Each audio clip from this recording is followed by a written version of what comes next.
give an opening statement, I guess, if you want. Yeah, I was just really pleased with the whole weekend in Arizona. We played really good softball for about 32 out of the 33 innings. And sometimes in baseball and softball, one bad inning can really get you. And that's what happened. You know, Arizona took advantage of everything.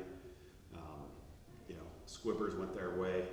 We didn't make a play on a couple of them, and their pitcher did a good job. So it was a really good atmosphere. You know, I loved going on the road the first weekend. You know, they had a great home crowd, and it feels like a SEC environment, and I think it'll help us throughout the whole season. Yeah, you know, obviously 4-1 is a great start to the season. So what did you learn most about your team? Well, I think, I've said from the very beginning, way back in August, that this was going to be a very, very athletic team, and they showed that. The second thing was, I've been telling you guys all spring that there's 9 girls on the team that have the green light. And a friend of mine, Karen Johns, who used to be my assistant coach, but also works for ESPN now, sent us a stat on the way home Sunday from Arizona. In 5 games, this team has stolen 21 bases. Yeah. Last year, the whole year, I think we had 26. So just that stat alone blew me away, and I think it's just going to get better and better.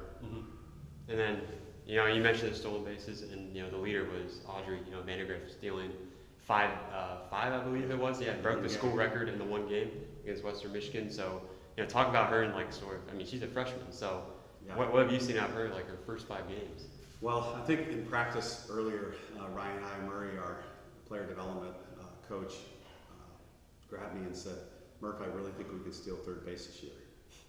And she was the first one I did it with. And that kind of started that merry-go-round of stolen bases. And if you're a green light girl, you can steal anytime you want on the first or second pitch. And then after that, if you're blocked or it's a foul ball or something, I take over and I tell you when to go. But I think almost every single time for her, she went as soon as she got to first base. Now, a big part of that is you can't steal first base. You got to get on first base. And her on-base percentage was over 700. So she took advantage of every opportunity, which is a good thing. Also, when you're a green light girl, you can go anytime. And you need to take advantage of it, because if you don't, then you're telling me, I'm not sure about this. And I want kids that are aggressive and very confident in their base stealing ability. So obviously a great athlete.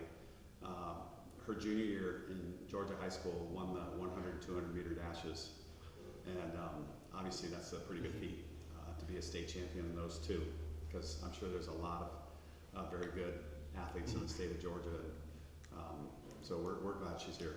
And you mentioned the game against Arizona. Obviously, is it not what you wanted in that last inning there, but did you find any silver lining in that game? It's we saw a good pitcher. Obviously, we faced good hitters, and just the experience of it. And sometimes you when you get beat, you learn a lot more about yourself than when you just breeze through the first 5 games, and we've done that before. So when you face a little adversity early in the year, and I don't know if you can hear it, but there's kids in the batting cage right now. Yeah. And we don't start practice for about 40 minutes. So that's a good thing, because they came to hit early and get in the cages. So it's a little motivator for sure. Obviously you don't want to lose, and you don't want to lose like that. So hopefully that won't happen again. Now, another big tournament coming up, Clearwater, you got teams like UCLA and Oklahoma State on the schedule. And what's it going to take, to take down those teams? Well, I think the 3 things in high-level softball, you got to have a good start from whoever starts for you on the mound.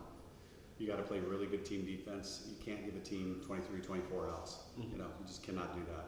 So we got to play smart, error-free softball. And then the third thing, and maybe the hardest, is you got to come up with a key hit. Because when you get bases loaded, 2 outs, second and third 2 outs, whatever it might be.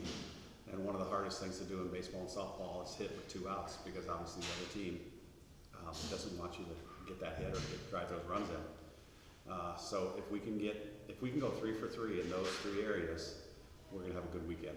Awesome. You got any questions? Good. Thank you for your time, Coach. Good to see you.